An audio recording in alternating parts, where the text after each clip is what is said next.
Bueno, vamos a dar inicio a esta actividad. Muy buenos días para todos y para todas quienes nos están acompañando en esta mañana del jueves 22 de abril.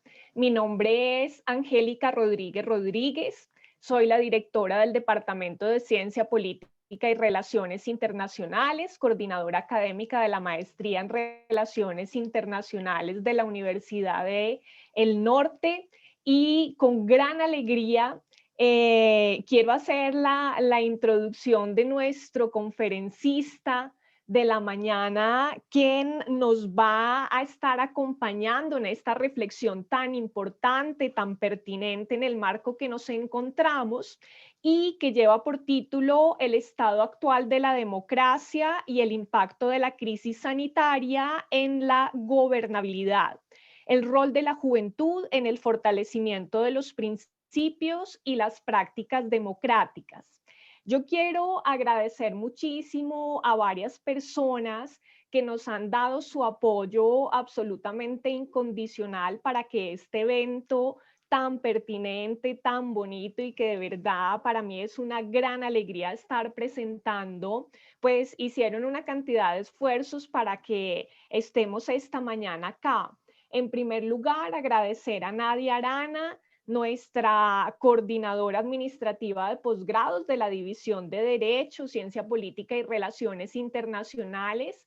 De manera muy especial, yo a ella siempre le tengo que dar un gran agradecimiento por todo su apoyo, comprensión, paciencia, que es Laura Meneses, y también un agradecimiento muy especial a todas esas personas de la Dirección de Mercadeo, especialmente Daniela Cianci, que nos han acompañado, que han hecho que en términos logísticos nos podamos reunir esta mañana y de manera muy, pero muy especial, con una gratitud que él sabe que sale desde el fondo de mi corazón, a nuestro conferencista Luis José Consuegra.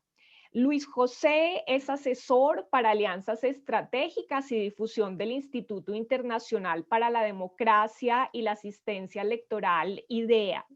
Ha trabajado en el desarrollo de relaciones externas y asuntos internacionales, específicamente el desarrollo de alianzas estratégicas, de relaciones interinstitucionales, iniciativas juveniles y movilización de recursos en la Organización de Estados Americanos, en el Ministerio de Relaciones Exteriores de Colombia y en la Universidad del Norte.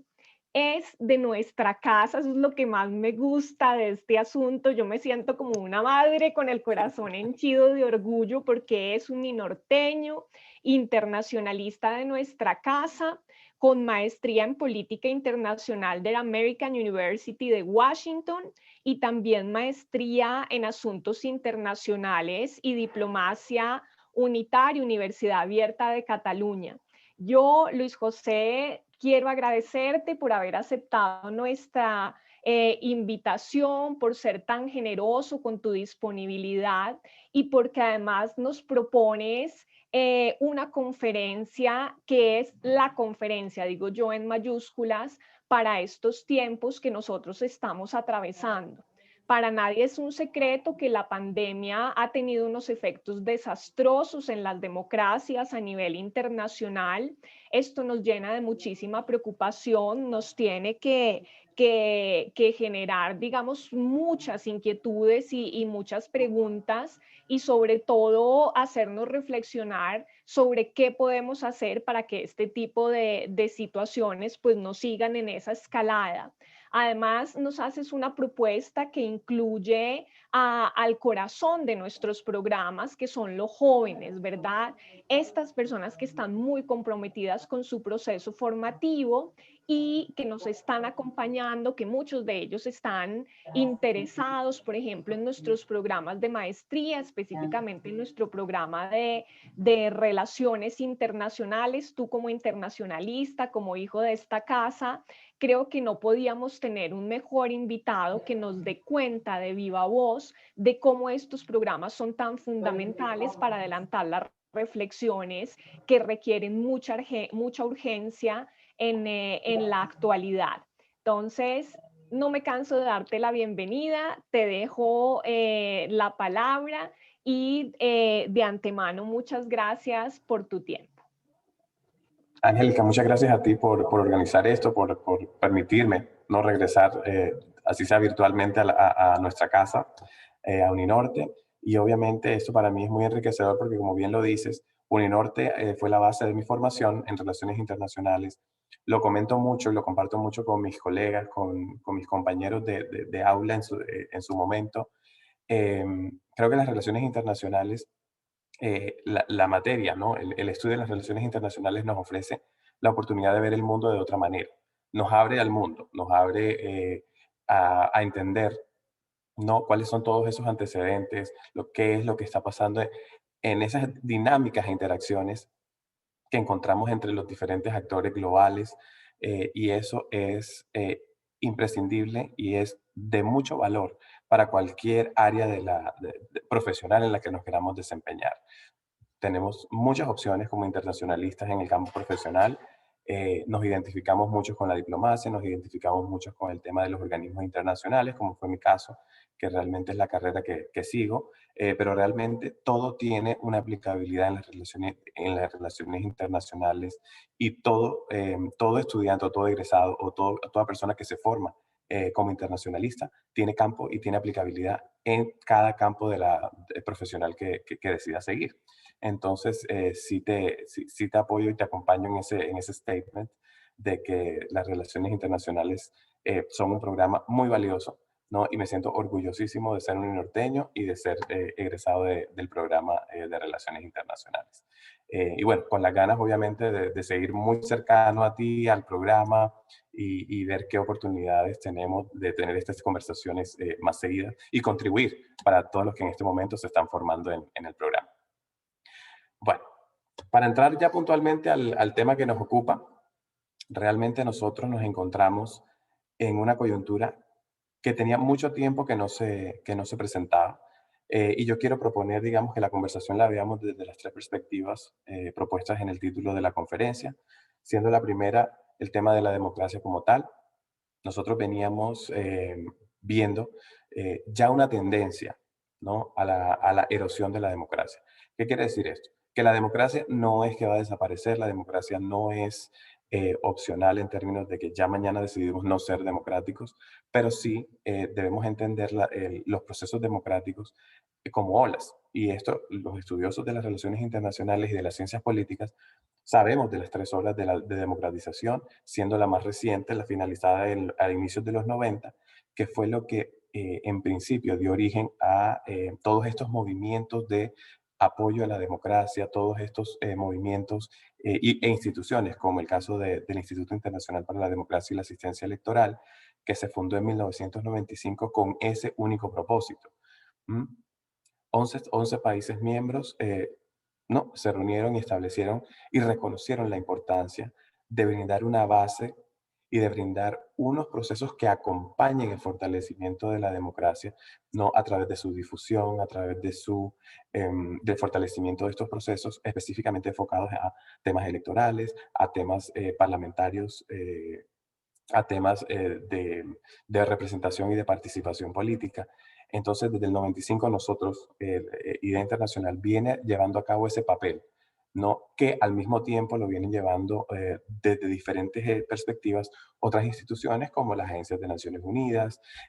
También tenemos las agencias de cooperación de los estados, eh, digamos, proponentes, ¿no? De los conceptos democráticos, que también lo ponen como base de su política exterior. Entonces, ese, mm, esa es como la esencia, y eso es lo que veníamos, digamos, de donde viene todo este proceso de asistencia electoral, de asistencia democrática. Entonces, ¿qué estamos viendo antes de la pandemia? Antes de la pandemia nos encontramos con un estado de la democracia que, si bien es cierto, era medianamente estable, pero ya mostraba indicios del debilitamiento de sus instituciones, ya mostraba indicios, por ejemplo, de debilitamiento de los procesos electorales, no necesariamente vistos como el voto, sino la preparación de candidatos, la inclusión de mujeres y de representantes de los grupos vulnerables como candidatos a puestos de elección popular, digamos, el acceso a recursos, La legislación en términos al acceso y a la designación de recursos para las elecciones es muy diverso a nivel mundial, pero sí vemos muchas desigualdades. Las vimos antes de la pandemia y las seguimos viendo actualmente. Por ejemplo, el tema de los riesgos electorales, todos los riesgos, por ejemplo, que tienen ciertos candidatos, el peligro, por decirlo así, que corren ciertos candidatos en ciertos contextos, por lo que representan, por las comunidades o sea, a las que tratan de ofrecer visibilidad. Y eso lo vemos mucho en el caso de América Latina. Y creo que ese va a ser el énfasis de esta conversación, con algunos paralelos a Europa, a Asia y África, porque nuestra organización es global y aborda esa presencia mundial, pero pues creo que para esa conversación podemos enfocarnos un poco más en el tema de América Latina. Adicionalmente, ya veíamos viendo la tendencia de la erosión democrática y de algunas prácticas, como por ejemplo el tema del acceso a la información, el rol de los parlamentos, que el control del Congreso, el control de los poderes, la supervisión, ¿no? Y digamos ese balance, ese check and balances entre los poderes del Estado, que también se ven en muchos contextos desequilibrados, y mucho más a raíz de la pandemia. Tenemos también el tema de la libertad y las capacidades de las autoridades locales, eh, precisamente cuál es la raíz de la elección de ciertos candidatos, qué está detrás de esos procesos. Entonces, eso también ya venía con un proceso que genera finalmente, porque todo esto lo que ha generado, esas debilidades de los procesos y de las tendencias democráticas, ha llevado a una crisis de representatividad. Esto para mí es el punto más crítico que podemos resaltar en esta conversación, específicamente porque si nosotros, como los representados, no confiamos en las personas en las que elegimos, tenemos un grave problema, porque siempre vamos a estar encontrados o digamos en conflicto con esos líderes que en principio estuvo en nuestras manos elegir. Entonces también lo conectamos a todo esto, a todas esas debilidades, y encontramos que el tema de la participación ciudadana juega un papel importantísimo en la calidad de la democracia, y vemos particularmente en los jóvenes que hay un desinterés, y cuando no hay desinterés encontramos mecanismos alternativos de participación que no necesariamente tienen incidencia en esa toma de decisiones o en la elección de las autoridades que finalmente son las que llevan, digamos, el volante, ¿no?, de la política en nuestros países. ¿Mm? Entonces, en resumen, realmente cada región ha tenido una evolución hasta antes de la pandemia muy particular. Obviamente tenemos democracias muy fortalecidas. En Europa, sobre todo, tienen un esquema de democracia supremamente fuerte, con excepción de algunos países que siempre han estado, digamos, en el vaivén, entre los que podemos resaltar de pronto a Polonia, que iba muy bien en su proceso democrático, pero de- eh, siempre por la estructura del Estado, por el tema de la representación política y de la polarización, ¿no? Entra en conflicto y siempre se presenta un retroceso en la calidad de la democracia. Y yo quiero hacer, y por lo menos tenemos otras regiones que no necesariamente están tan avanzadas, pero que sí tienen unas buenas prácticas democráticas, como en algunos países en Asia, otros países en África, y obviamente uno de los ejemplos más fuertes es el tema de Canadá, y vamos a hablar más adelante también del tema de Estados Unidos, porque también los últimos 4 años representaron un vuelco muy fuerte en la calidad de la democracia estadounidense, sin decir que ha llegado a sus mínimos, pero sí ha tenido, digamos, un debilitamiento en su institución, dada al presidente anterior, a la forma en la que se llevaron a cabo las elecciones de este nuevo presidente, el incidente que tuvimos también en la toma del Capitolio. Son todas signos de alarma en términos de la calidad de la democracia y la forma en la que los ciudadanos se relacionan con los procesos democráticos. ¿Mm? Entonces, ¿qué pasa con América Latina? Ya volviendo un poco con la democracia en América Latina. Nosotros nos encontramos en una región que es, por esencia, desigual. Es de las regiones a nivel mundial más desigual, y vemos que se caracteriza generalmente por altas tasas de delincuencia, por fragmentación y polarización política, pobreza y desigualdad, corrupción y debilidad de los estados. Y sin embargo, América Latina venía desde los 90 con un proceso de fortalecimiento de la democracia muy interesantes, con algunas excepciones, por supuesto, con el caso de Venezuela, con el caso de Nicaragua, ¿m? El tradicional caso de Cuba, pero realmente, en general, el tema de las dictaduras y el tema de ese control del Ejecutivo sobre los demás poderes no se había considerado, no se había visto tan exacerbado como se vio ahora durante la pandemia. Obviamente, sin el afán de denominarlo ni dictadura ni nada, no. Realmente es una tendencia y volvemos a hacerle énfasis al tema de la calidad de la democracia. Nosotros tenemos elecciones, nosotros tenemos la capacidad de elegir, tenemos constituciones en América Latina que son supremamente fuertes, y que establecen, obviamente, faltándole muchos elementos por la evolución que ha tenido la humanidad y la ciudadanía y todo eso, pero que realmente representan o tienen establecidos los principios democráticos muy fuertemente. Están muy bien establecidos y designados y la gente los reconoce, los ciudadanos los reconocen. Sin embargo, vemos que a raíz de la pandemia, obviamente, el Poder Ejecutivo asumió muchos poderes, ¿no? Eh, para tomar decisiones inmediatas y para dar frente a la pandemia, que es el siguiente tema que vamos a comenzar ahora, lo cual representó y lo cual sacó a la luz muchos de esos problemas que ya se venían dando, pero que se aceleraron debido a esa toma de decisiones, debido a las circunstancias, debido al cierre de muchas de las instituciones del Estado debido a la pandemia y que dejaron en un limbo, ¿no? De alguna manera en un limbo a los ciudadanos y a la capacidad que tienen de acudir, ¿no? A las instituciones que nos representan, que están disponibles y a todos esos mecanismos que están disponibles para nosotros participar, eh, defendernos y protegernos, ¿no? De este tipo de situaciones.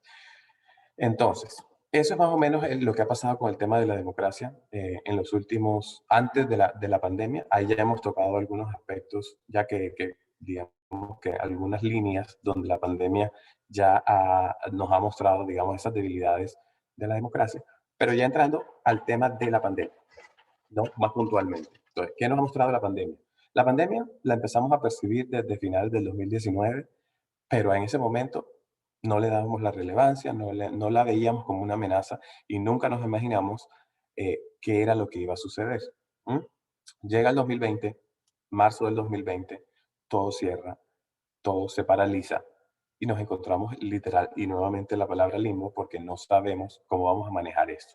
Las primeras reacciones de los estados es asumir el control absoluto y requerir el aislamiento preventivo, no los toques de queda, eh, nadie sale de la casa.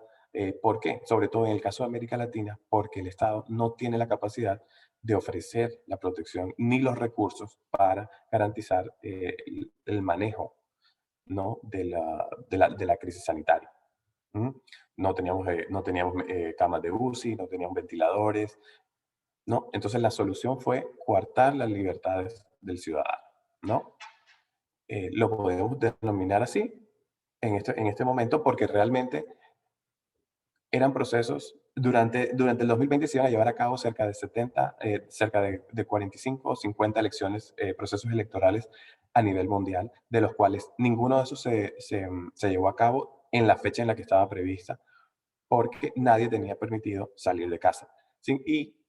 Además, no se tenía la capacidad para llevar a cabo elecciones, ¿no? A distancia, ¿no? En algunos casos, eh, como tenemos el caso específico de los Estados Unidos, donde la elección se podía hacer a través de correo físico, lo cual también generó una inmensidad de conflictos y de cuestionamientos, pero digamos que en muchos casos no estaba la capacidad diseñada para abordar esos procesos electorales, lo cual no debilita la expectativa del ciudadano y obviamente debilita la confianza en los procesos electorales.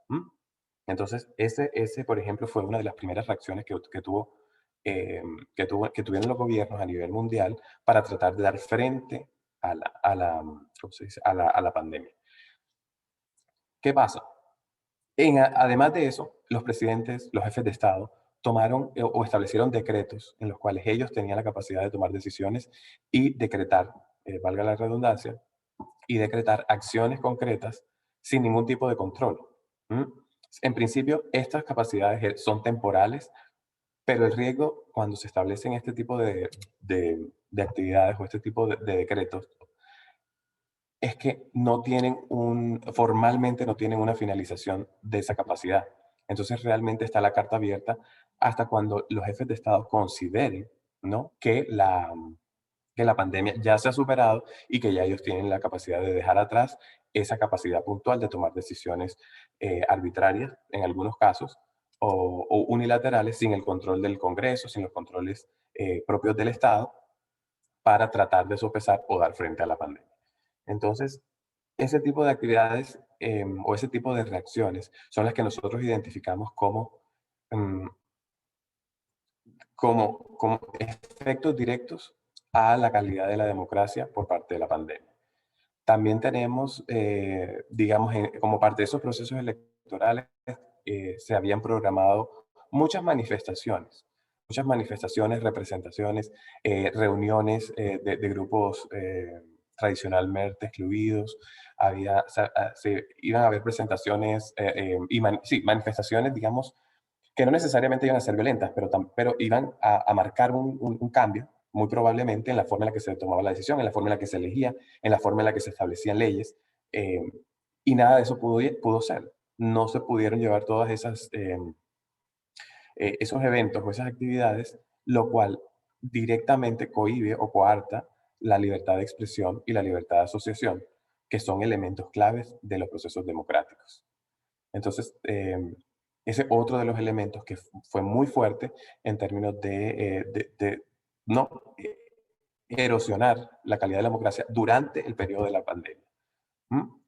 Adicionalmente, nos encontramos con otros casos, de pronto no necesariamente expuestos, pero el tema de la equidad de la mujer y los riesgos que se presentaron, no el incremento de los casos de violencia contra la mujer, eh, y de grupos vulnerables que se encontraban encerrados en ambientes hostiles, y obviamente no podían tener acceso ni a la policía ni a la justicia en general. Entonces eso representó también un índice grave o crítico en términos de participación. Como les decía, el abuso de poder ejecutivo, el aumento en la corrupción, porque también, dada la falta de controles y dada la falta de supervisión, también se crearon espacios y nuevos elementos, nuevas circunstancias que facilitaron la corrupción. Y bueno, ni Colombia ni ningún país de América Latina quedó exento de eso, la cantidad de noticias que salían sobre el manejo de los recursos, el manejo de los mercaditos, el manejo del... No, todo eso quedó expuesto como uno de los grandes problemas, ¿no?, de la pandemia. Y lo otro es que también quedamos con una ciudadanía totalmente descontenta, porque en un año ¿m? eh, donde hubo promesas, donde hubo la expectativa de que se iba a fortalecer la capacidad del Estado, donde hubo promesas de que iba a incrementar la capacidad digamos, médica, ¿no?, hospitalaria, que también es una responsabilidad del Estado y por eso el ciudadano escoge cierta representación, tampoco se cumplen. Vemos que la información que circula tampoco es de calidad, hay mucha especulación, nada es veraz ni confirmado. Entonces, todo eso hace, ¿no?, que el ambiente democrático se vuelva tenso, que haya conflictos, se exacerba el tema de la polarización. Eh, en contra o a favor del presidente, en contra o a favor de los partidos políticos, en contra o a favor de la autoridad local. Y esto lo que crea es conflicto dentro de la ciudadanía y que no permite necesariamente que se acuerden, que se lleguen a acuerdos sociales y que se llegue a una estructura eh, idónea, que cumpla con las expectativas de la mayoría, ¿no? O de gran parte de las comunidades. Entonces, hoy por hoy nos encontramos en un momento en la historia en la que democráticamente esto no es el fin de la democracia. Al contrario, vemos que también ha habido oportunidades para fortalecer, ¿no?, e innovar en los procesos democráticos. Vemos que también en algunos países se han establecido las metodologías para llevar a cabo elecciones, para facilitar los procesos de manifestación, las consultas populares, nuevas alternativas, digamos, para tener acceso a la justicia. Y bueno, eso sí lo vemos como oportunidad y vemos la luz, por decirlo así, que a futuro o que en los próximos meses, años, eso va a seguir fortaleciendo y una vez esto, si esto se volviera a presentar, ya tendríamos diferentes percepciones y diferentes formas de no permitir que la democracia caiga tanto como pudo haber sucedido o como sucedió en el marco de la pandemia, ¿no? Entonces, ¿qué pasa en todo esto con los jóvenes? Mm. Nosotros tenemos tradicionalmente una juventud, y obviamente la idea no es generalizar, pero sí, digamos, hay unas tendencias al desinterés por parte de los jóvenes en participar y en, digamos, ser activos en la toma de decisiones, en los procesos de incidencia, porque todos, digamos, esto tradicionalmente se encuentra en manos de unas élites, por decirlo así, que están preparadas, que ya se asume que son que son los poderes de ciertas comunidades o de ciertas sociedades. Y vemos que los jóvenes no necesariamente se identifican con los mecanismos y con los mecanismos o las instituciones que actualmente ejercen, ¿no?, la democracia en nuestros países. Y eso también aplica a nivel mundial, ¿no? Por el caso claro caso de esto es como la primavera árabe, donde la mayoría de los manifestantes eran jóvenes y dijeron no más, ¿no? Vamos a hacer un cambio y que se esperaba que esta fuera la cuarta ola de la democratización en el Medio Oriente. Pero bueno, eso tuvo su serie de complicaciones, pero digamos que sí es un hito importante para el tema de la participación, no solo de jóvenes, sino también de grupos tradicionalmente excluidos, eh, por ver otras realidades, por encontrar por tratar de construir sociedades más incluyentes, sociedades con instituciones fuertes y justas, eh, que finalmente es la aspiración, ¿no?, de la democracia. Entonces, eso es como lo que pasa con los jóvenes, que realmente no tienen hoy por hoy, y sobre todo lo vemos en América Latina, no necesariamente tienen una conexión con, digamos, el derecho al voto, ¿no? Uno hace una encuesta o uno lee estudios donde los jóvenes realmente no, yo no voto porque mi voto no hace la diferencia. ¿Mm? Entonces, vemos que en alguna minoría dicen, sí, votamos porque es lo que realmente permite el cambio. O vamos a involucrarnos en campañas, vamos a involucrarnos con los candidatos, vamos a tratar de... ¿Por qué? Porque digamos que esos son los procesos en los cuales los jóvenes realmente encuentran eh, oídos que escuchan sus intereses, sus necesidades, pero están desaprovechados, porque realmente los jóvenes no en su gran mayoría salen y participan y todo eso. No, lo otro es que muchos jóvenes utilizan mecanismos de participación alternativos que no necesariamente son oficiales. Es decir, salimos a manifestar, salimos a la protesta, pero todo se hace de manera borrosa, de manera, bueno, salimos y hacemos un desorden y no hay un mensaje claro, y no hay quien reciba ese mensaje. ¿Mm? Entonces, ese es el papel, ¿no?, que nosotros reconocemos para los jóvenes en términos de ser capaces de organizar campañas, ser capaces de organizar manifestaciones y emitir un mensaje claro. ¿Mm? Y eso no necesariamente es lo que pasa en la mayoría de los casos. No. Lo otro, el tema de la participación de los jóvenes se hace a través de las redes sociales. Eso está reconocido y eso lo tenemos que aceptar. Pero eso, y es muy valioso porque el alcance de las redes sociales hoy es inmesurable, realmente. Todo llega al otro lado del mundo si así nos interesa. Pero, ¿qué tan incidente es eso en la toma de decisiones o en la forma en la que percibimos la nación o en la forma en la que se gobierna a nivel local, departamental? No. Eso generalmente no presenta o no facilita, es decir, no queda registro de eso en ninguna parte, ¿no? El órgano electoral colombiano o peruano no se va a meter a las redes a ver qué es lo que están diciendo los jóvenes, o qué es lo que está diciendo, cuáles son las tendencias en las redes. ¿Mm? Hemos establecido nosotros esfuerzos para trabajar con Facebook, con, no, con Instagram, con estas agencias o estas empresas para ver de qué manera podemos nosotros extraer ese conocimiento o, o esos procesos de participación de los jóvenes, pero todavía es muy incipiente. ¿Mm? Entonces, realmente, la forma en la que los jóvenes participan no necesariamente llega a donde tiene que llegar hoy, ¿no? Hoy. Una vez nosotros mismos no creemos las plataformas o los mecanismos para salir de esa informalidad, ¿m?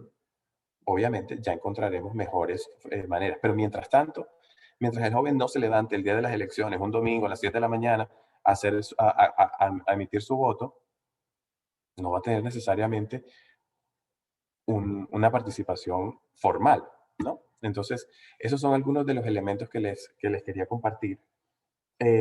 Yo sí creo que, recapitulando un poco, el tema de la desconfianza en las instituciones del Estado, yo creo un poco en, digamos, el tema de encontrarnos limitados por el tema de la pandemia, el tema de no ver necesariamente qué está detrás de ciertas decisiones de los gobernantes, el tema de que el ciudadano se siente muy lejos de las instituciones internacionales, es decir, no sé, un ciudadano del común no ve o no lee o no estudia lo que está haciendo Naciones Unidas o lo que está haciendo Idea Internacional por facilitar los procesos de participación. Y tampoco se ha hecho un proceso de internacional, ¿cómo se dice? De nacionalización, por decirlo así, de todos estos procesos. Hay muchos recursos, hay muchas herramientas que permitirían, ¿no? Unos procesos de educación y de formación en la democracia que harían que los jóvenes, que harían que los ciudadanos vieran la realidad de otra manera. Sin embargo, no necesariamente se están haciendo y por eso a mí me parece muy importante todos estos esfuerzos que hace, por ejemplo, Uninorte, el programa de Relaciones Internacionales, la maestría, demostrar lo que está pasando más allá de las fronteras de Uninorte, de Barranquilla, de Colombia, porque es muy importante. Es muy importante y son cosas que se pueden replicar ajustadas al contexto para mejorar la calidad de la democracia, para sentirnos realmente partícipes en los procesos ciudadanos, en los procesos de participación. ¿M? Y, por ejemplo, el hecho de que Uninorte participe activamente en modelos de la OEA, que participe activamente en conferencias de Naciones Unidas, que le dé esa oportunidad a los jóvenes, esos son espacios donde realmente se fortalece el entendimiento de lo que es la democracia. Porque es que la democracia no es que yo escojo, que tienen que escoger lo que yo, no, lo que a mí me conviene, sino lo que nos conviene a todos, ¿no? Cómo se llega a eso, los procesos de negociación, estos espacios. Pues yo espero, y yo voy a parar en un ratico porque a mí me gustan más las conferencias donde me preguntan, donde me interrumpen, donde no, y que no se vuelva necesariamente una cosa de una sola vía. Eh, pero yo sí creo que esos son espacios muy importantes que hay que seguir fortaleciendo. Y bueno, de alguna manera yo pienso que como egresado de Relaciones Internacionales y los jóvenes que están aquí hoy interesados en este tema son los embajadores, son las personas que ya o dentro de unos años o dentro de, no sé, van a ser los que lideran los procesos democráticos en nuestras ciudades, en nuestros países. Y sí es importante desarrollar el tema de capacitación, que es uno de los temas que yo también tengo acá como prioritario. ¿Por qué? Porque no estamos teniendo, digamos, candidatos plenamente preparados para ejercer sus cargos. Si hablamos del tema de inequidad en la participación política, vemos que en algunos casos hay muchas representantes o muchas candidatas mujeres, pero que no se les brinda el entrenamiento necesario para asumir el rol del puesto por elección. Y obviamente a los pocos años o a los pocos meses de asumir el reto, no se sienten capaces de seguir adelante. Eso también es una tendencia. ¿Mm? Entonces, realmente es un cúmulo, ¿no? de elementos que va desde la estructura del Estado hacia la percepción del ciudadano y obviamente el contexto global en el cual estamos actualmente. Entonces, bueno, yo creo que con eso aquí hago una pausa, Angélica. No sé si tienes preguntas, no sé si abrimos al público. Luis Eh, José, muchísimas gracias por tu intervención. Permítanme antes de que abra la ronda de preguntas, por si tenemos la oportunidad de reunir algunas inquietudes quisiera como sacar unos puntos muy interesantes que tú has compartido con nosotros. Yo comienzo con la introducción que tú haces. Acá hay tres cosas que yo creo que llaman muchísimo la atención y es esa invitación o esa reflexión que tú haces de cómo las relaciones internacionales, como esa disciplina académica, pero esa praxis también que conlleva dentro de sí, pues nos lleva a ver el mundo de otra manera, ¿verdad? El mundo de una manera que ya no es desprevenida, que no es de la opinión del ciudadano de a pie, sino por el contrario nos da una serie de herramientas y de recursos que yo considero que son muy robustos para entender un sistema que cada vez es más complejo, que cada vez nos genera cuestiones mucho más sofisticadas y que yo creo que quienes hemos tomado esta opción de vida, que en algún momento las relaciones internacionales académicamente pasan por nosotros, pues somos muy privilegiados porque nos permite de alguna manera acercarnos con mucha menos ingenuidad y con mayor responsabilidad a esas dinámicas y esas tendencias que se están presentando, además de esta manera de cambios tan profundos como son los que estamos atravesando en la actualidad en el marco de esta pandemia. En segundo lugar, creo que es fundamental la reflexión que haces también sobre las diversas opciones que las relaciones internacionales conllevan dentro de sí. Tú mencionaste algunas, la diplomacia, tu caso personal de la vinculación con el trabajo de los organismos internacionales, pero creo que ha quedado de manifiesto en tu intervención también un abanico muy amplio de opciones que tienen que ver con la investigación, que tienen que ver con la generación de política pública, que ya no es un tema local o doméstico, sino de alcance transnacional, y creo que eso es fundamental.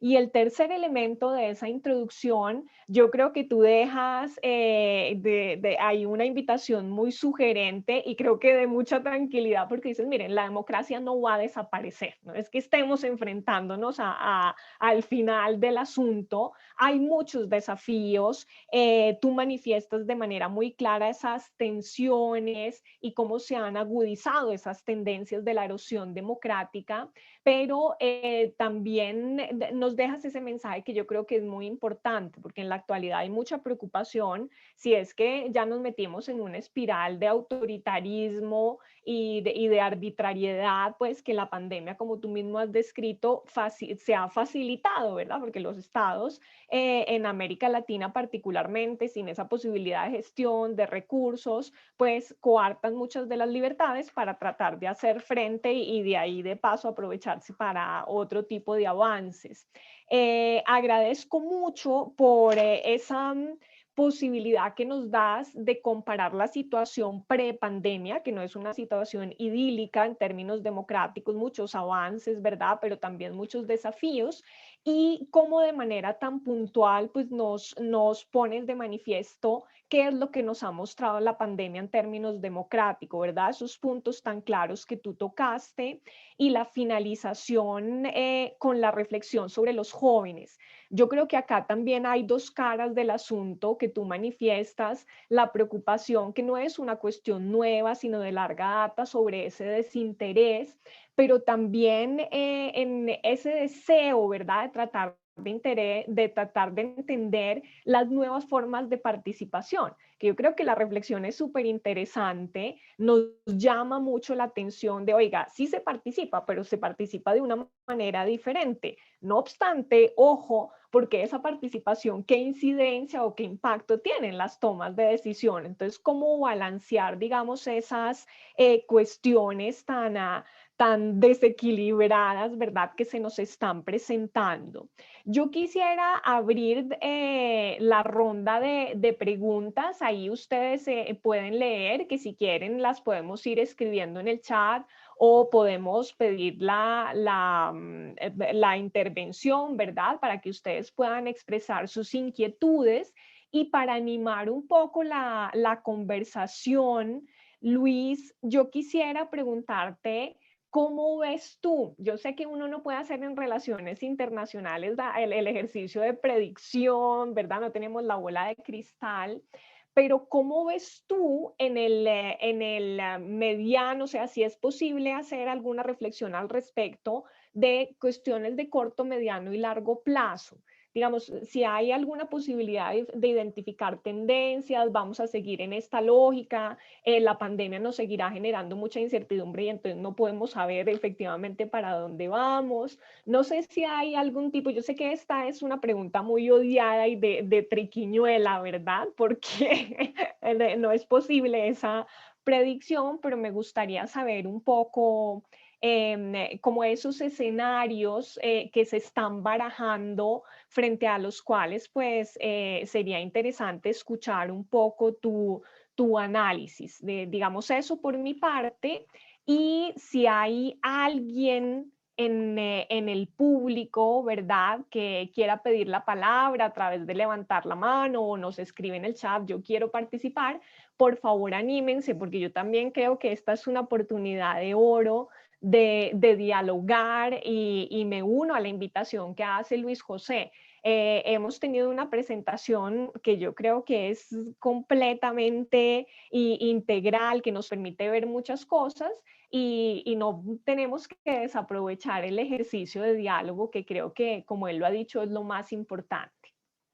Entonces, si te parece, Luis José, mientras la gente se anima, entra un poquito en calor, un poco como comentarnos esta inquietud que yo te manifiesto. Claro, esta conversación la tenemos mucho y efectivamente es muy difícil proyectarnos y ver qué va a pasar. Lo que sí sabemos es que la pandemia está aquí y todavía no se ha ido, ¿no? Esa es la realidad. Seguimos teniendo los mismos retos y yo creemos que para el próximo, digamos, al corto plazo, las cosas no necesariamente van a cambiar, sino que todavía no necesariamente hemos tocado fondo. ¿Mm? Es decir, todavía vamos a encontrar lo que está pasando en Colombia puntualmente en este momento, el tema de que siguen las restricciones, que de pronto las libertades todavía siguen supremamente limitadas, de movimiento, ¿no? De pensamiento, de acceso a las instituciones y todo eso. Eso va a permanecer por lo menos en el corto plazo. Llamémoslo el próximo año, todavía creo que va a haber algo de eso, sobre todo porque tenemos la conversación un poquito más amplia sobre el acceso a la vacuna, la efectividad de la misma, cuáles son ese tipo de, ¿no? ¿Qué implica todo esto eh, para volver o empezar a reconstruir, por decirlo de alguna manera, los niveles de democratización que teníamos antes? ¿Mm? Que vuelvo y digo, ese statement, esa frase que acabo de decir, hay que con sal y pimienta porque no era que fueran ideales. ¿Mm? ¿No? Pero sí se han visto debilitados en el último año a raíz de la pandemia. No, si vamos un poco más a mediano plazo, viene el tema de reconstruir. A mí me llama mucho la atención que hablábamos de la pandemia nos va a cambiar el mundo. La pandemia no nos va a cambiar el mundo porque el ser humano y la humanidad y las estructuras no van a cambiar necesariamente a raíz de esto. El ciudadano va a volver a la calle, el ciudadano va a volver a participar, el ciudadano va a volver, ¿no? A tener esa, digamos, esa vida vibrante que tenía antes de él. Y eso implica, ¿no? Que también vamos a seguir con los mismos vicios, ¿no? Y con las mismas virtudes que teníamos antes. ¿Qué va a pasar? Las estructuras sí se van a ir ajustando. Por ejemplo, lo que les comentaba sobre el tema de los procesos electorales por medios virtuales. Hoy por hoy, o incluso antes de la pandemia, nadie hablaba de eso por un tema de confianza. ¿Mm? A raíz de la pandemia hemos visto ejercicios, muchos que han funcionado, otros que no. Entonces ya hemos avanzado un poco en esa construcción de confianza. ¿Mm?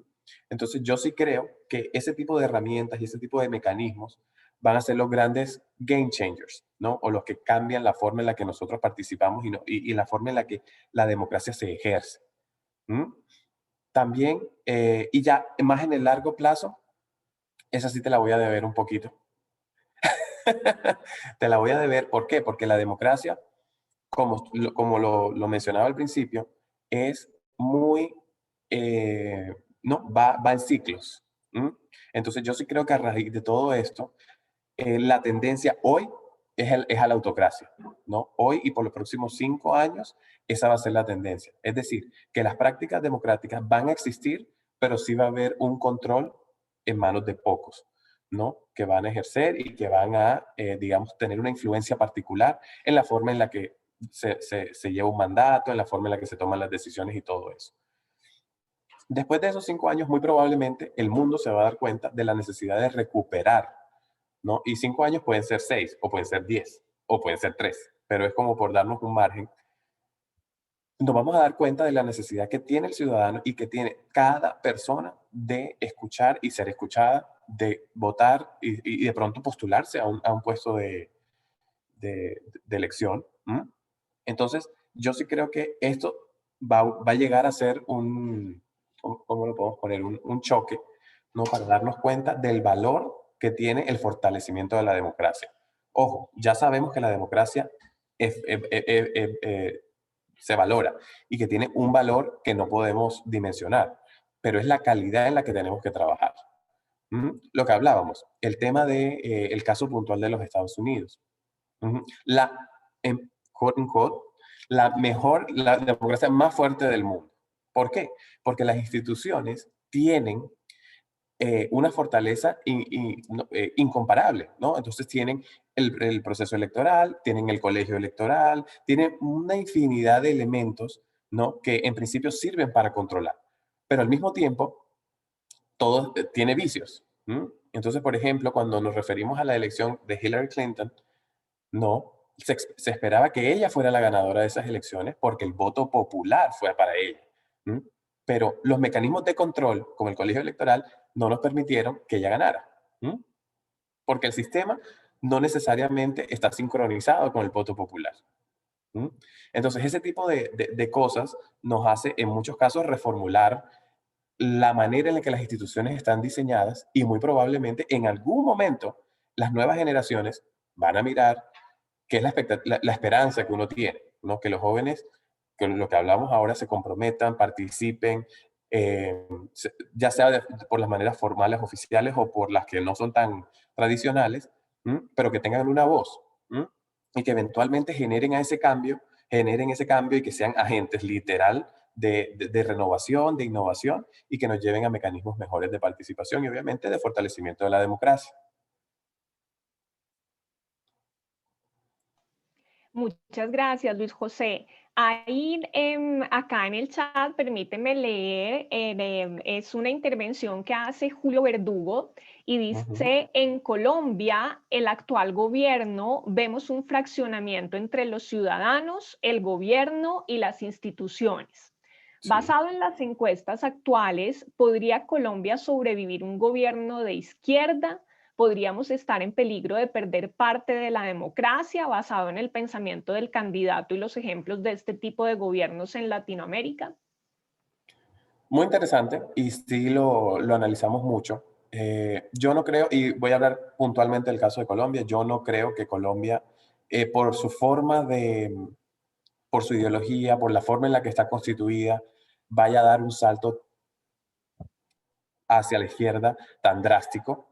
Eh, ¿Por qué? Porque Colombia, digamos, en su esencia, no tiene, y no estoy diciendo que eso sea bueno ni que sea malo, sencillamente es lo que es, hay unas élites tradicionales que son las que llevan de alguna manera el poder político en el país. Mm, Y cuando hablo de élites, estamos hablando del sector privado, estamos hablando de unas tradiciones políticas, ¿no? Que marcan mucho la dirección, ¿no? Que toma la ideología política en el país. Entonces, volvemos al tema. En el corto plazo no lo veo viable. ¿M? Lo que sí puede pasar es que sigamos presentando, como ha venido sucediendo, modelos de gobierno que no son para todos. ¿M? Modelos de gobierno que tienen, en el que tienen precedencia esas élites, en el que tienen predominancia ciertas vertientes políticas y todo eso. ¿Qué pasa ahí? Nos puede pasar lo que pasó con Trump, ¿no? Que es que la gente o la ciudadanía se cansó y dijo, no queremos más la institución, no queremos más lo que está dado, no queremos que sea el tradicional republicano o el tradicional demócrata, queremos alguien que vea la realidad de otra manera. Entonces con esto lo que quiero decir es que no necesariamente tiene que ser alguien de izquierda, pero sí puede ser una persona o un candidato o una candidata que tenga otra visión de lo que debería ser Colombia, de lo que debería ser la estructura o la forma en la que se gobierna en Colombia. ¿Mm? Entonces, y eso representa sus riesgos y sus oportunidades, porque nos puede pasar una realidad como la que pasó con Trump, que no necesariamente es que sea mala, porque la gente, en general se habla negativo sobre la realidad de Trump, y Trump también hizo sus cosas buenas. Trump también representaba un colectivo, ya que no estábamos de acuerdo con su forma de presentar sus ideas o de abordar a ciertos personajes o de la forma en que manejaba Twitter, es una cosa. Pero, y lo vemos, es decir, todos esos cambios o esa legislación que se desarrolló durante la era Trump son cosas que se mantienen. ¿Por qué? Porque no dependen única y exclusivamente de Trump, o de la cabeza del Estado. Entonces yo sí creo que ahí es donde tenemos que tener cuidado y es donde tenemos que promover y apuntarle a un colectivo y a una ciudadanía informada, a una ciudadanía con acceso, porque ese es otro de los grandes problemas en América Latina y en África y en Asia, ¿no? Y es que la gente, el ciudadano generalmente no se interesa por recoger la información, número uno. Número dos, no tienen en muchos casos acceso a Internet ni a los elementos básicos para estar informados. Entonces reciben la información del vecino, del tío, del abuelo, del que va pasando en el taxi, ¿m? Y no estamos bien informados. ¿M? Entonces, la única forma de que de alguna manera se supere ese choque que existe entre esos tres elementos que acaban de resaltar, el ciudadano, el ejecutivo y las instituciones, es sencillamente alinear y que sea un solo mensaje lo que se comparte. ¿Mm? Difícil, difícil, sí, indiscutiblemente, pero eso también es responsabilidad del ciudadano. El ciudadano no puede decir, no, es que a mí no me dijeron, o es que a mí no me presentaron el plan de gobierno, no, es que eso está disponible. No, es que yo no fui a la consulta popular, porque no, que eso que hacía calor. ¿Mm? Entonces son ese tipo de situaciones donde vamos perdiendo el interés y cuando se escoge algo en lo cual nosotros no participamos, claro, no nos vemos representados. Entonces vamos perdiendo la fe y empieza a fortalecerse la crisis de representatividad. ¿Mm? Entonces, el mensaje aquí es realmente estar atentos, preparar a la ciudadanía. Ustedes jóvenes que están aquí presentes son obviamente agentes de cambio, están interesados en este tipo de cosas, tienen una responsabilidad, ¿no? De cambio, de generar el cambio y de compartir la información para evitar que, digamos, escojamos a un candidato que no represente los intereses del país que queremos. ¿Mm? Ese es como el mensaje. Muchas gracias, Luis José. Yo quiero resaltar, porque no quiero perder la oportunidad de este mensaje que tú nos compartes, y es hacer hincapié en la responsabilidad ciudadana que tenemos en el ejercicio de fortalecimiento democrático. Esto es un ejercicio en el que participan múltiples actores y no es solamente el gobierno, no son solamente los representantes, sino nosotros como ciudadanía.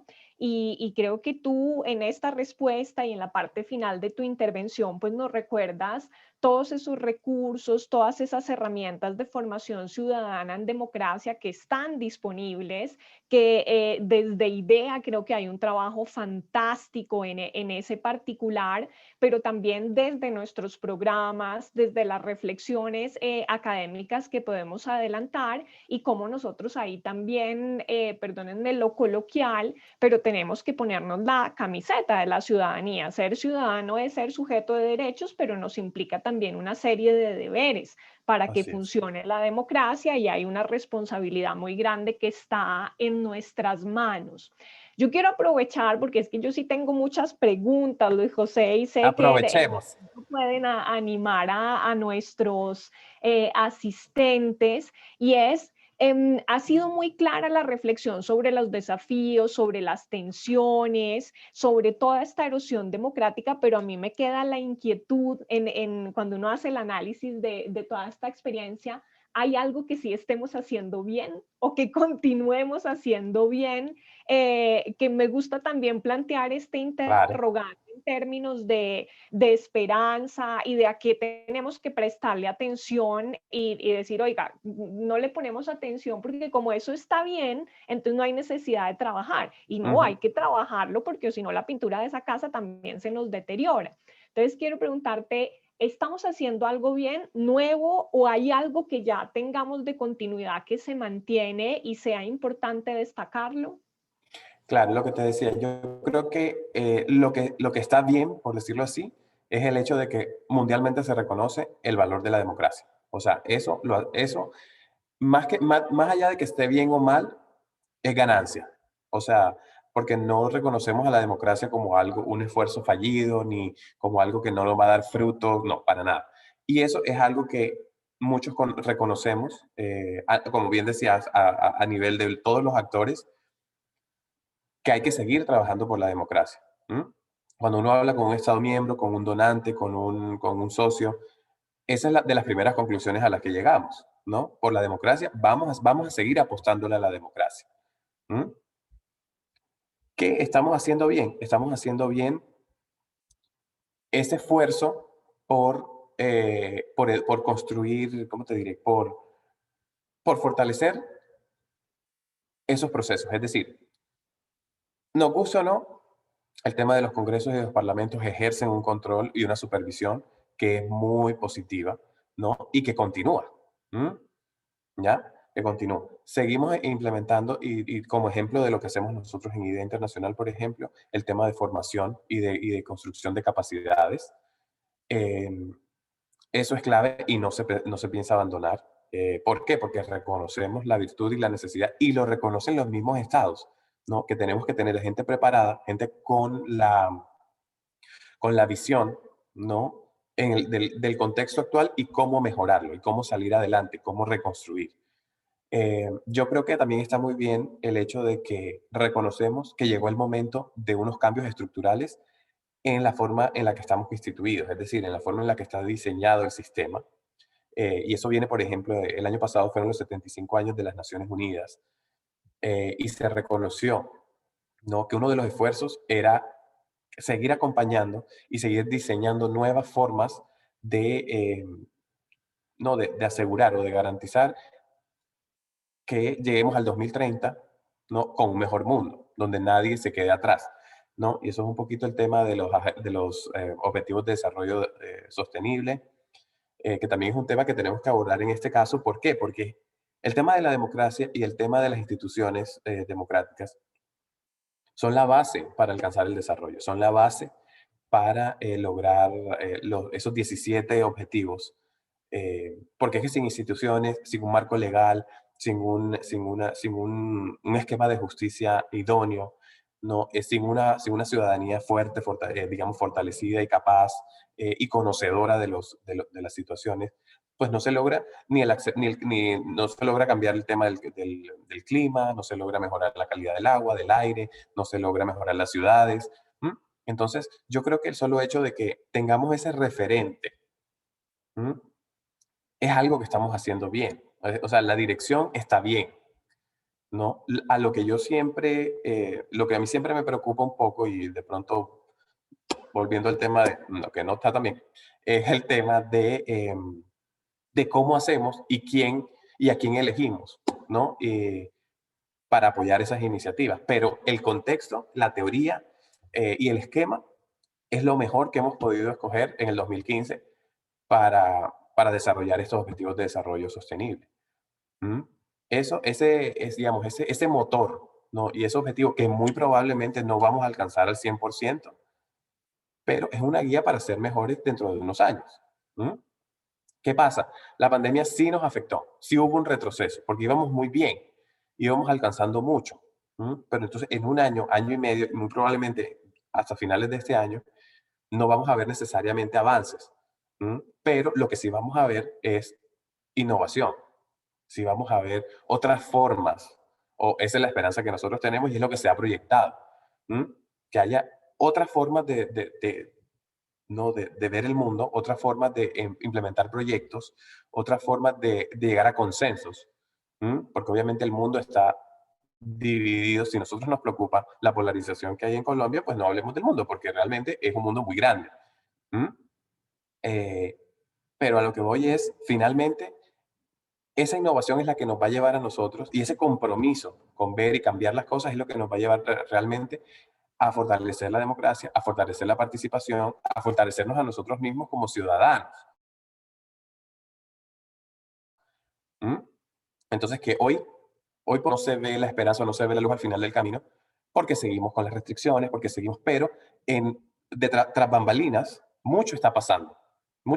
Se están creando nuevos programas, se está invirtiendo mucho en esa creación de capacidades, se está monitoreando y apoyando estos cambios. eh, y obviamente, a nivel local, es la última instancia donde vemos esos cambios.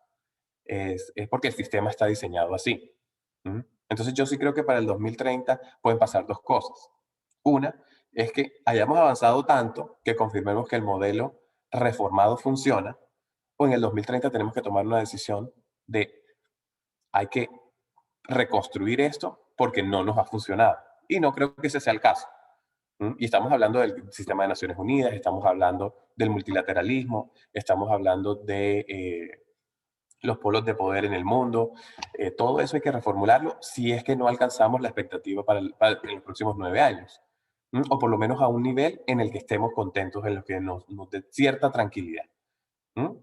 Entonces eso es un poquito lo que vamos, ¿cómo se dice? Lo que vamos haciendo bien con un poquito de realidad.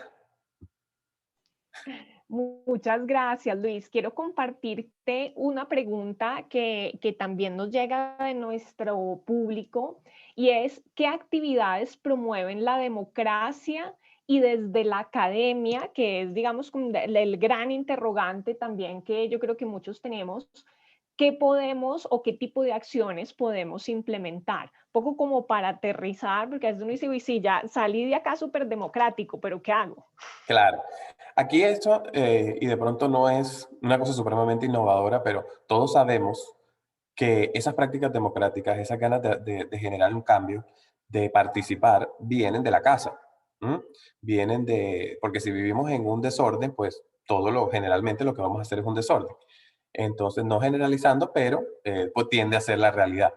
Entonces, si nosotros desde la universidad participamos en este tipo de conversatorios, intercambiamos, tenemos la oportunidad de tomar provecho de estos expertos que yo sé que en el caso de Uninorte se encuentran a disposición de todos los estudiantes. Aprovechen, siéntense con ellos en una conversación, no tengan miedo digamos, a presentar sus versiones o sus visiones de la realidad, porque finalmente eso es lo que hace cambio, ¿no? Eso, si a mí alguien me presenta un contraargumento, yo muy seguramente lo tengo que reformular lo mío si tiene sentido. ¿M? Entonces, número uno, el tema de educarnos en ciudadanía, de educarnos en que eso yo sí siento que a nivel no universitario, pero no escolar, no necesariamente es una fortaleza hoy en día. Pero yo sí creo que las universidades y sobre todo los que estudian relaciones internacionales, ciencias políticas y estos programas, yo sí creo, derecho, yo sí creo que ofrecen esa formación. ¿Mm? Entonces, ¿qué quiere decir eso? Que ustedes son los agentes de cambio, que ustedes son los que tienen las herramientas, ¿no? Para sentarse, en este caso conmigo, mañana con el secretario general de la OEA, más adelante con el secretario general de Naciones Unidas, para decirle, oiga, a mí me preocupa esto y pienso que esto debe ser así, así, así, así, así. ¿Mm? El secretario general de la OEA de Naciones Unidas no le queda otra sino decir, interesante, ¿no? Me parece que hay algo que cambiar aquí con base en lo que estos argumentos. Entonces, Uninorte es decir, en las universidades, porque yo creo que es un esfuerzo muy marcado en Uninorte, pero que en otras universidades también los he visto, es de facilitar ese intercambio y que en muchos casos no se aprovecha al máximo. Porque entonces es muy alto nivel, yo soy un estudiante y me da pena. No, no, porque es que ustedes son los que viven la realidad. Ustedes son los que viven las circunstancias, las situaciones del día a día. Entonces, ¿qué mejor interlocutor que ustedes para que nos cuenten, ¿no? Nosotros que trabajamos en lo que se ve como algo muy lejano, para nosotros poder direccionar los esfuerzos hacia donde tienen que direccionarse. Eso es lo primero. Lo segundo, este tipo de actividades, yo hablaba del modelo de Naciones Unidas, yo hablaba del modelo de la OEA, hablaba de, digamos, yo sé que Uninorte hace un evento muy interesante de la OEA también.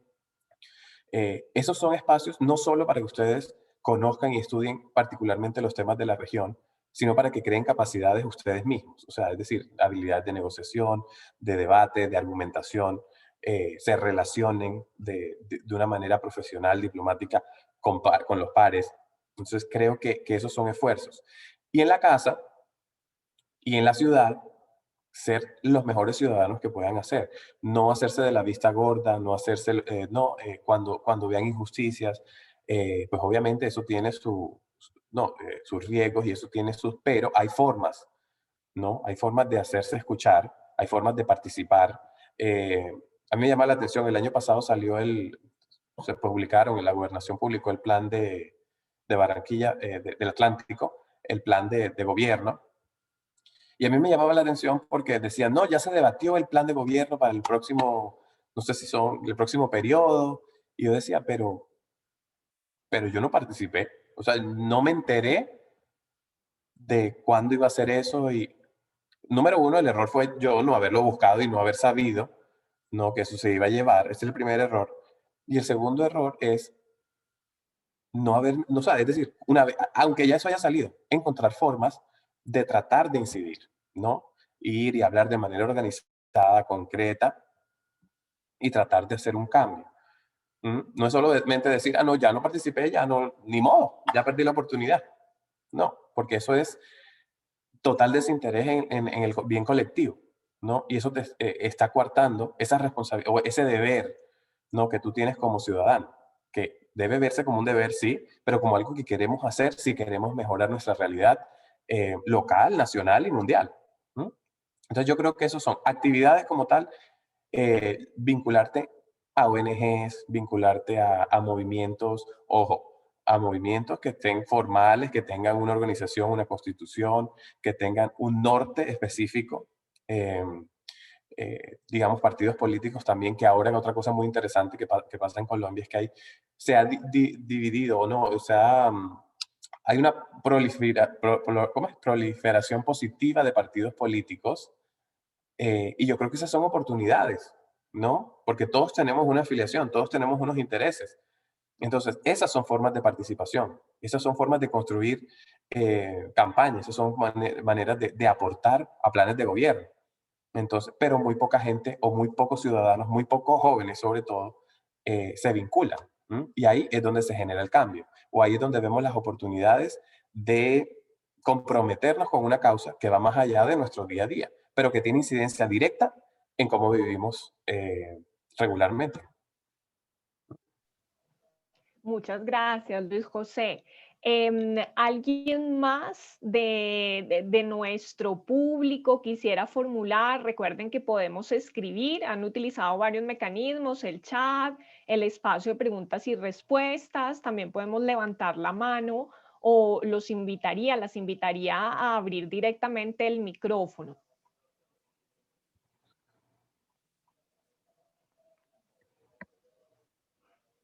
Bueno, veo que no tenemos más intervenciones y no quiero tampoco abusar más de tu tiempo, de Luis José, que te habíamos prometido que era una hora y ya tenemos también unos minuticos más, pero volverte a reiterar ese agradecimiento por haber puesto sobre la mesa esta discusión tan actual, tan necesaria y tan cercana.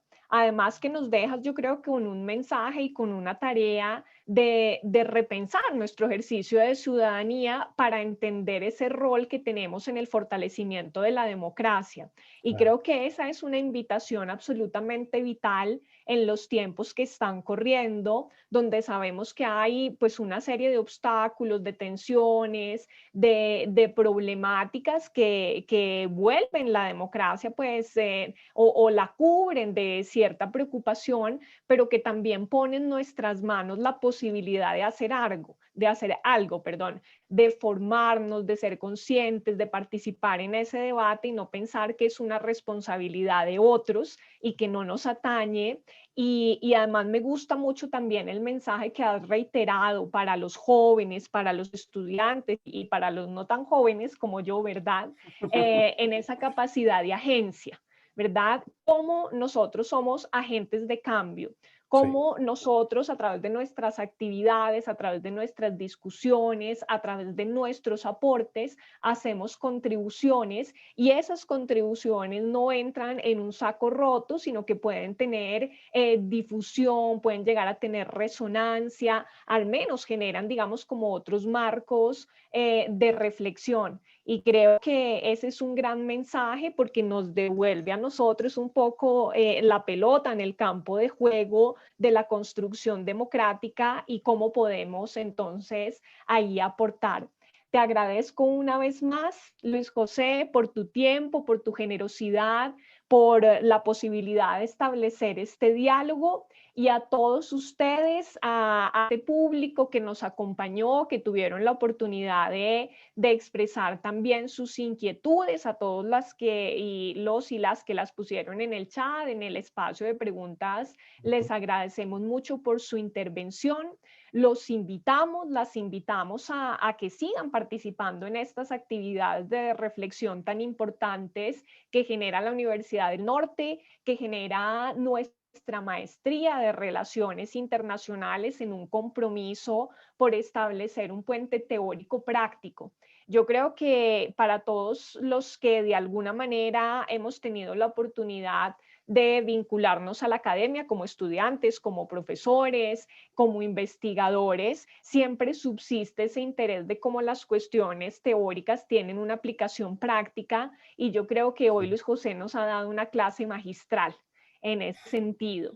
Entonces, muchas gracias por su participación, muchas gracias a Nadia, a Laura, a Daniela, que hicieron posible este encuentro y facilitaron todos los elementos logísticos y esperamos a todos nuestros participantes que nos sigan acompañando, que si tienen dudas, inquietudes, están interesados en nuestros programas, pues que sientan que estamos muy deseosos de recibir todos esos correos, todas esas preguntas y contamos con un equipo pero absolutamente excepcional que los puede orientar, que los puede guiar, que puede resolver todas esas preguntas. Entonces, por favor, siéntanse con plena confianza para ponerse en contacto con nosotros, que muy prontamente estaremos respondiendo sus inquietudes. Muchas gracias, Luis José, participantes, acompañantes y asistentes, y nos veremos entonces, espero yo, en próximas y muy prontas oportunidades.